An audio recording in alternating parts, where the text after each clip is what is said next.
ጸረ መንፈሳዊ ጦርነት ውስጥ ነን። ከቁጥር 1 የጸረ 666 መጽሐፍ የቀጠለ የዘመን ፍጻሜን የምንጠነቀቅበት መንፈሳዊ ሳይንሳዊ መጽሐፍ ነው። የመጀመሪያ እትም ላይ ያገኘነው የጋዜጠኛና መምህር አብይ ይልማ ርዕሰ ጉዳይ የ666 ቡድን ምስረታ 7 ደረጃዎች እስከነ ጆ ባይደን ኢትዮጵያን መቋመጥ የጀምስ ብሩስ ጉዞ ሁለተኛው ምክንያት በሚል ያቀረበውን ከመጽሐፍ ላይ አቀናብረን ወደ እናንተ ልናቀርበው ወደናል። ሰላም ጤና ይስጥልኝ የቲቲቪ ኢትዮጵያ ወዳጆች እንደምን አላችሁ? ይህንን መረጃ ወደ እናንተ ስናቀርብ እናንተ ደግሞ ቪዲዮውን እስከ መጨረሻው ተከታትላችሁ ላይክ እና ሼር እንዲሁም ደግሞ ሰብስክራይብ በማድረግ ቤተሰብነታችንን እንድናጠናክር መልእክታችንን እናስተላልፋለን። አሁን ወደ መረጃው በቀጥታ እናልፋለን። ውድ ቤተሰቦች እስካሁን በጣም በርካታ ሚስጥራት ተገልጦላችኋል። ቀጥሎ አሁን የማጋልጥላችሁ ደግሞ እጅግ አስደናቂ የጸረ 666 ሚስጥራት ናቸው ይላል መምህርና ጋዜጠኛ አብይ ይልማ በጸረ 666 መጽሐፉ ላይ። ቀደም ብዬ እንደነገርኳችሁ ሆነ እናንተም እንደምታውቁት ይላል የ666 ማህበራት የምንላቸው በርካታ ናቸው ይላል ጸሐፊው። በዋናነት ግን ናይት ቴምፕለር፣ ፍሪሜሰኖች፣ ኢሉሚናቲዎች ግንባር ቀደም ሆነው ተጽዕኖ ፈጥረዋል። ከዚያ ውጪ ያሉ እጅግ አደገኛ አጋንንት አስመላኪ ምስጢራዊ ቡድኖችም መኖራቸውን መዘንጋት የለባቸውም። ለምሳሌ ያህል ተከታዮቹን ላሳያችሁ ይላል ጸሐፊው። ስኩል ኤንድ ቦንስ የተቋቋመው በያሌ ዩኒቨርሲቲ በ1832 ዓመተ ምህረት ነው። እነ ጆርጅ ቡሽና ቤተሰቦቻቸው የታይም መጽሔት ባለቤትና መስራች ሄነሪ ሉስ፣ አብዛኛዎቹ የሲአይኤ መሪዎችና አባላትና መሰል ዓለም አቀፍ ሰዎች የዚህ ሚስጥራዊ የ666 ቡድን አባላት መሆናቸውን ተደብቀው የኖሩ አምስቱ ሚስጥራዊ ቡድኖች የሚለው የሂስትሪ መጽሔት የ2019 መረጃ ያሳየናል። የቢልድበርግ ቡድን የመጀመሪያቸውን ስብሰባ በ1954 ዓመተ ምህረት በኔዘርላንዱ ቢልድበርግ ሆቴል ውስጥ ካደረጉና ሚስጥረኛ ቡድኑን ከመሰረቱት በኋላ ነው ስሙ የቢልድበርግ ቡድን በሚል ይወጣለት። እጅግ ተጽዕኖ ፈጣሪ አሁን ላይ ያሉ ፖለቲከኞችና ሀገር መሪዎችን ያካተተ ነው።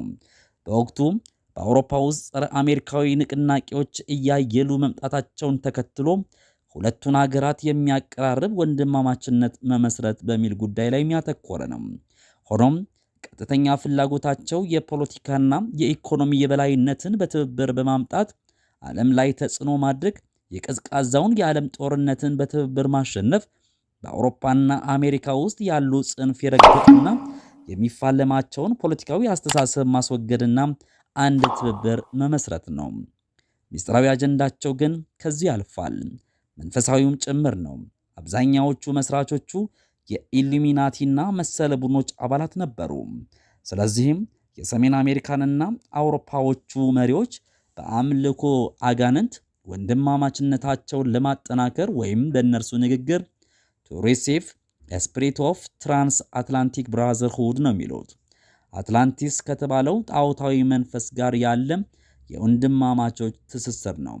ይህንን መንፈስ ለማስመለክ ሲሉ ቀድሞ የኢትዮጵያ ውቅያኖስ የተባለውን ስም ነጥቀው የአትላንቲክ ውቅያኖስ ብለው እንደሰየሙት በሳድስ በተሰኘው የጠቅላላ ዕውቀት መጽሐፌ ላይ አንብባችሁታል ይላል ጋዜጠኛና መምህር አብይ ይልማ።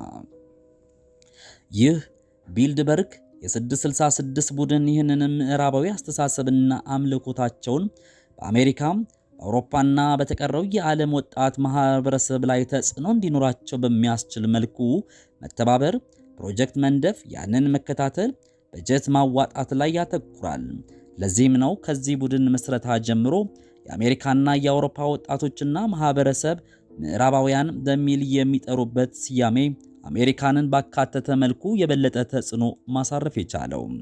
እንደነ ቢል ክሊንተን፣ ማርጋሬት ታቸር፣ አንጌላ መርኬል፣ ቶኒ ብሌየር፣ ሄነሪ ኪሲንጀር ያሉ ፖለቲከኞች የዚህ የቢልድበርግ ቡድን አባላት ናቸው። በየዓመቱም ግልጽ ስብሰባ፣ ነገር ግን ግልጽ የማይደረግ አጀንዳ ያራምዳሉ። ማንም ሚዲያ እንዲዘገብ አይፈቀድለትም።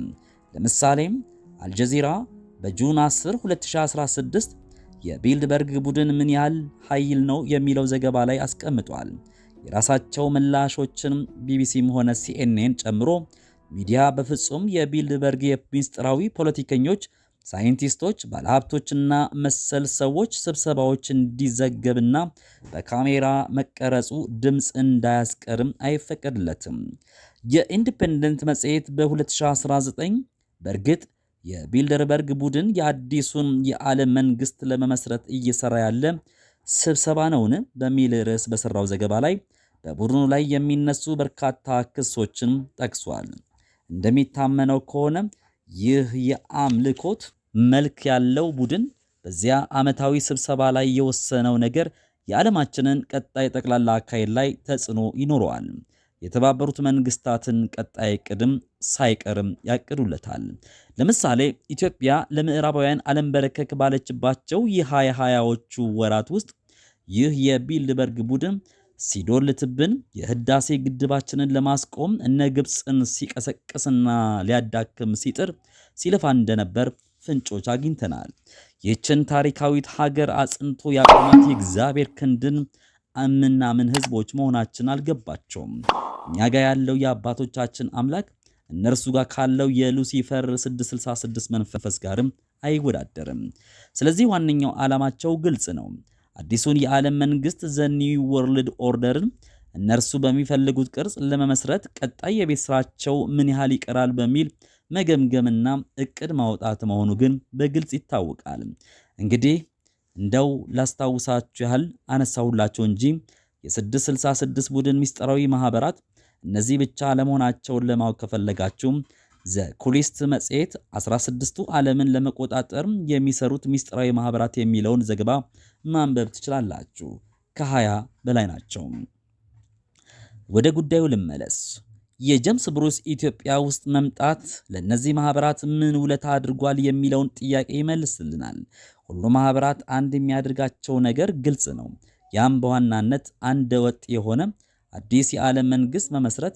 ያም መንግስት ሉሲፈር ወይም ባፎሚት የተባለውን ጣዖታዊ መንፈስ በማስመለክ ከጸረ ክርስቲያናዊ ጸረ አልስላማዊ የሆነ ማህበረሰብ በመፍጠር ዙሪያ ነው የሚሰሩት። ፈጣሪ ያለን የሚሉ ማህበረሰቦችን አይፈልጉም። ፈጣሪን የሚጠላ ልቅ የሆነ ማህበረሰብን ለመስራት ከተፈለገ በግብረ ሶዶማዊነት፣ በአደንዛዥ እጽና መሰል አስተሳሰቦች የናወዘ ትውልድን ከመፍጠር ይነሳል ብለው ያምናሉ። ታዲያ በእነዚህ አጋንንታዊ አስተሳሰቦች ላይ የተመሰረተ ዓለም አቀፍ ትውልድን እየፈጠሩ ነው። ዛሬ ላይ በሆረር ፊልሞቻቸው አስቀድመው የፍየል ቀንድ ያለውን የሉሲፈርን ጣዖት ለልጆቻችን እያስተዋወቁዋቸው ነው። በዚህ መልኩ ያዘጋጀነው ትውልድ ከዓመታት በኋላ የሉሲፈርን ጣዖት አቁመን አምልክ ብንለው ለማምለክ አይቸገርም ብለውም በግልጽ ያምናሉ። በዚህም ይህንን ትውልድ ለመፍጠር ሲሉ መስራት የጀመሩት አሁን አይደለም። ዋናነትም ከነ ጀምስ ብሩስ ዘመን ከ18ኛው ክፍለ ዘመን ጀምሮ ነው። ታዲያ በጀምስ ብሩስ ዘመን የሆነው ይህ ነው። ቀደም ብዬ ያሳየኋቸውም ሆነ ሌሎች ሚስጥራዊ ማህበራት አብዛኛዎቹ የተቋቋሙት በዚያኛው በ18ኛውና በ19ኛው ክፍለ ዘመን ነው። ለምሳሌ ብናይ ኢሉሚናቲ ከ1700 በኋላ፣ ፍሪሜሰነሪ ከ1700 በኋላ፣ ስኬል ኤንድ ቦነስ ከ1800 በኋላ፣ ኩዊል ኤንድ ዳገር 1800 በኋላ፣ የአሜሪካው ኢኩሊዥን ሶሳይቲ ከ1800 በኋላ ወዘተረፈ ተቋቁሟል። ታዲያ ጥያቄው ሁሉም ሚስጥራዊ ቡድኖች ለምን በአንድ ወቅት ተፈለፈሉ የሚሆን አለበት። ሚስጥሩ ደግሞ ጀምስ ብሩስ ኢትዮጵያ የዘረፋቸው ዶክመንቶች ናቸው። በተለይም መጽሐፈ ሄኖክን ማግኘቱና የግብፅ ጣዖቶችን መናፍስታዊ አምላክቶችን ሚስጥር ከዚህ መጽሐፍ ላይ አግኝቶ ለምዕራባውያን አጋንንት አምላኪዎች ማስተዋወቁ ነው። ይህ ምን ማለት እንደሆነ በአጭሩ ላስረዳችሁ ይላል ጸሐፊው መምህርና ጋዜጠኛ አብይ ይልማ በመጽሐፉ ላይ። ከሰው ልጆች መካከል ለመጀመሪያ ጊዜ ስጋ የለበሰው አዳም ነው። ሆኖም በገነት በፍስሐ መኖር ሲሰለቸው በክህደትና ከሰይጣን ምክር ጋር ተባብሮ ፈጣሪው ጋር በማመፁ የተነሳ ከገነት ተባረረ። ሰይጣንም የአዳምን ምድርን የመግዣ በትረ ሥልጣን አታሎ ነጠቀው ማለት ነው። ገዢው የሰው ልጅ በተሸለመው በራሱ ምድር ላይ የሰይጣናት መንፈሶች ተገዢ ሆነ፣ በኃጢአት ተጨመላለቀ። በሌላ አነጋገር በበትረ ሥልጣኑ የተነሳ ገዢው አዳም በሰይጣን ቅኝ ግዛት ስር ወደቀ። ለ5500 ዓመታት ሰይጣን ዓለምን ሁሉ ቀጥቅጦ ገዛ፣ እግዚአብሔርም መልሶ አዘነልን። ስለዚህም ይህ የሰይጣናት አገዛዝ መሲህ ክርስቶስ ከቅድስት ድንግል ማርያም ተወልዶ እስኪሰቀል ብቻ ነበር የዘለቀው። ክርስቶስ ልክ እንደ ሰው ሥርዓት ሞቶ እንደ ፍጹም አምላክነቱ ደግሞ ሞትን ድል አድርጎ ነፍሳትን ከሲኦል እስከወጣ ሰዓት ድረስ ገነት ለ5500 ዓመታት ዝግ ነበረች። አሁን ዋነኛው ነጥቤ ይህ ነው፣ የጣዖታት አምልኮ መጀመርን ነው። በእነዚህ 5500 ዘመናት ሙሉ የአጋንንቱ ዓለም አዳምን አሸንፈው በግዛቱ ይዘውት ቆይተዋል። ስለዚህም የሰው ዘር ወይም የአዳም ዘር በአብዛኛው በጣዖትነት ቅርጽ እየሰራ እነዚህ ጣዖታዊ መናፍስቶችን የፀሐይ አምላክ፣ የጨረቅ አምላክ፣ የጁፒተር አምላክ ወዘተረፈ እያለ ያመልካቸው ዘንድ ተገደደ። ባሪያ ምን መብት አለው? እነዚህ መናፍስቶችን የሚያስመለክቱ የሰው ዘሮች ደግሞ የባቢሎን፣ የፋርስ፣ የግሪክ፣ የሮማ ንጉሥ ነገሥታት ሆነው ይሾሙ ነበረ። ለምሳሌ ያህል ንጉሥ ናቡከደነፆር የሚያስመልከውን በወርቅ ያሰራውን ጣዖትን ትንቢተ ዳንኤል ምዕራፍ 3 ላይ ማስታወስ ይቻላል።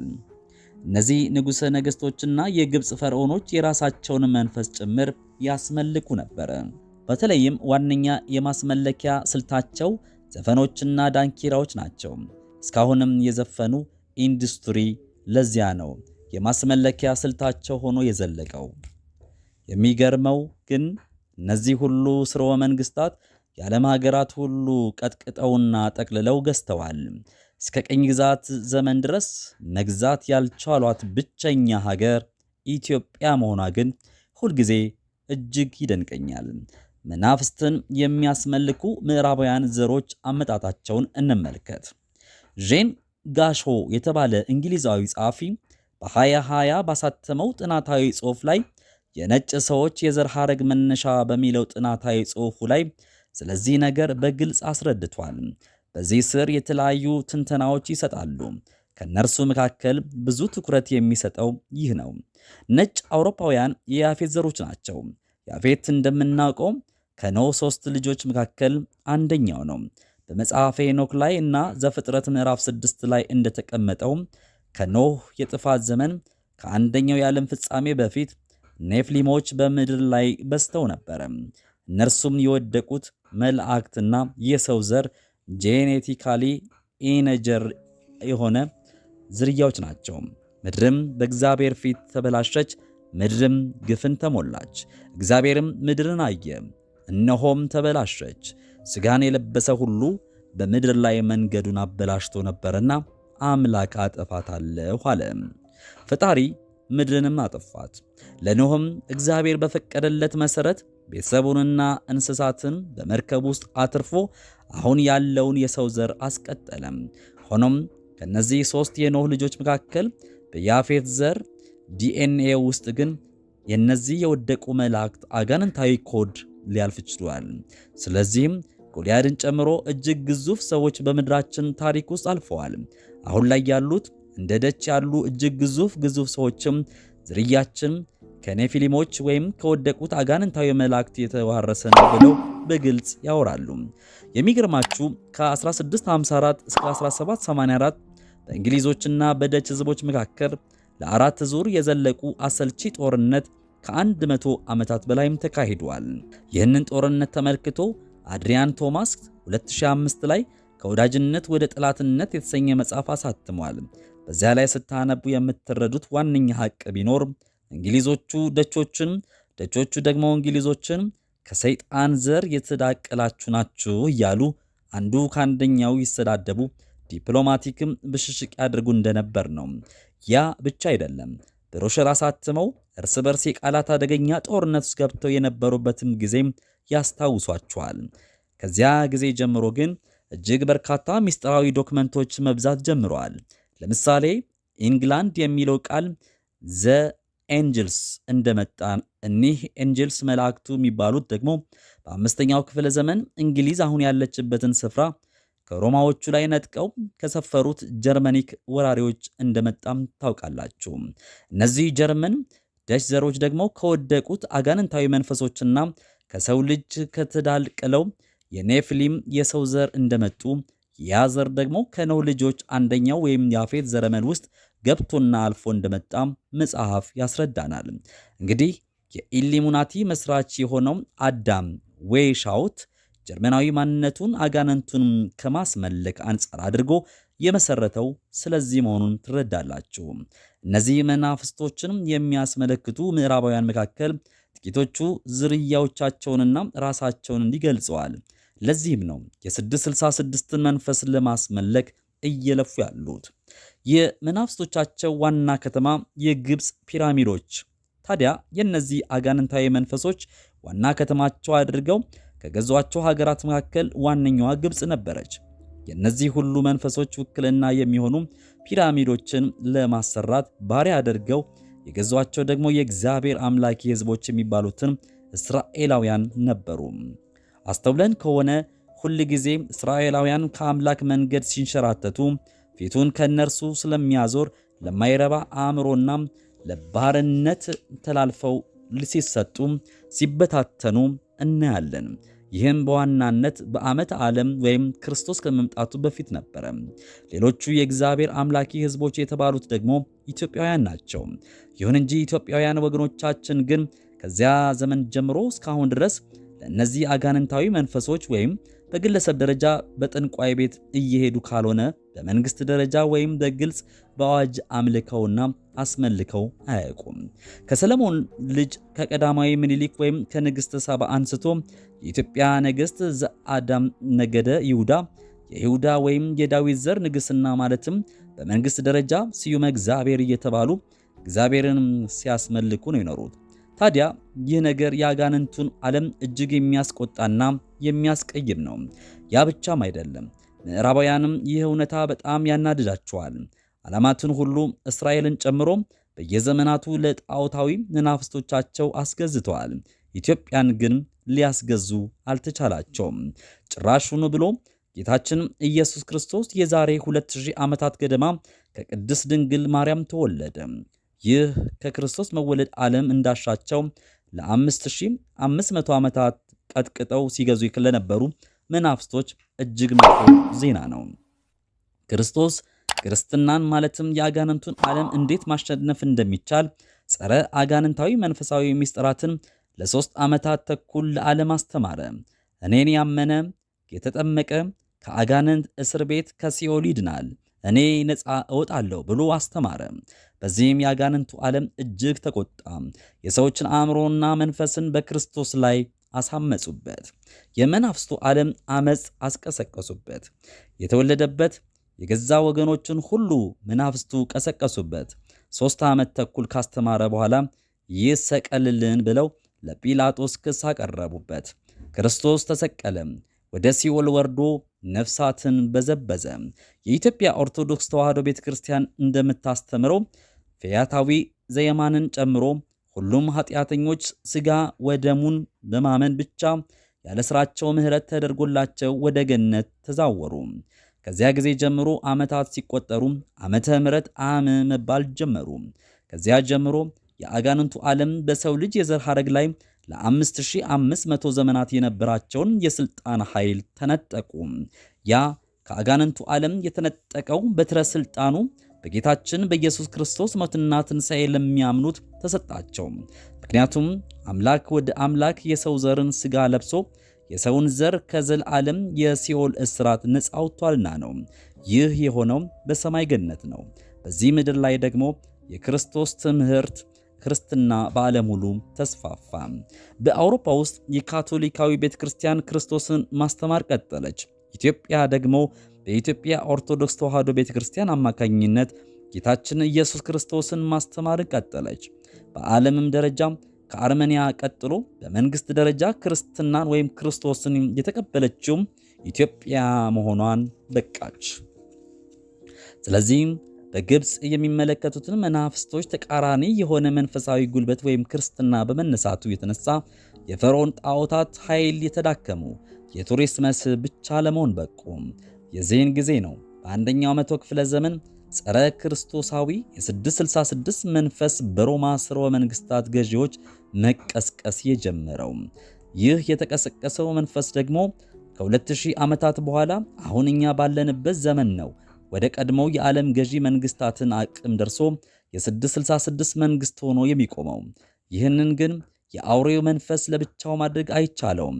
የዚህ ምድር ገዥነት ለሰው ልጅ ተሰጥቷልና የሰዎችን ኃይል፣ አእምሮ፣ ቴክኖሎጂ፣ ስጋና መንፈሶች ተጠቅሞ ነው መግዛት የሚችለው።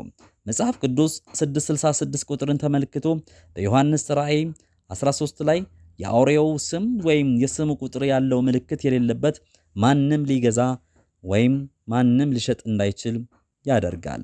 ጥበብ በዚህ አለ። አእምሮ ያለው የአውሬውን ቁጥር ይቁጠረው፣ ቁጥሩ የሰው ቁጥር ነውና ቁጥሩም 666 ነው ብሎ የሚገልጸው ለዚህ ነው።